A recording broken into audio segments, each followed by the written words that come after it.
When thinking about income, you've got to say, why? Why do you want to invest in an income portfolio?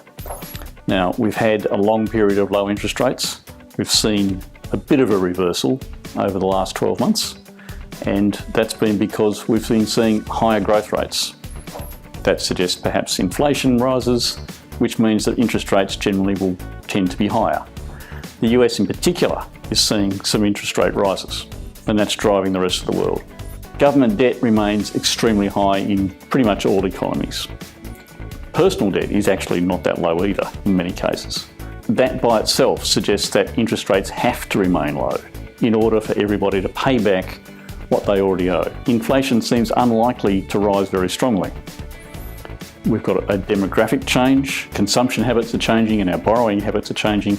All of these things suggest while interest rates will rise and have risen, overall in an absolute context relative to history, they'll still be low. So to get dollars out of your bank account is going to be quite difficult. 10-year rates in Australia are around 2.5, 2.7, much the same as in the US. Mortgage rates are above that, of course, but TDs, bank bills, still 1.5 to 2%. When you translate that to dollar terms, that is not a big income to look out for. A large insurance company, of course, owns a bank, has a big market share in Queensland and New South Wales in particular. The bank they own had a bad period.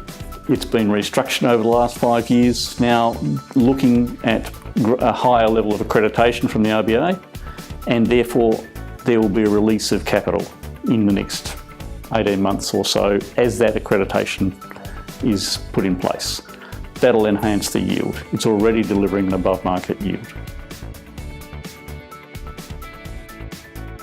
Most people think of Lend-Lease in terms of residential building. That is only 30-odd% of their business. In any case, most of those properties are maturing in the current 12 months and you'll see a release of capital. So again, a yield which is around about at market, but with the prospect of increased returns over the next 12 to 18 months. One of the larger landlords for big box retailers, the large outdoor shops, the large furniture shops, all buy space from Aventus. That gives Aventus a relatively high occupancy rate compared to other retail REITs and a very strong yield. So while growth isn't as high, the yield is really good.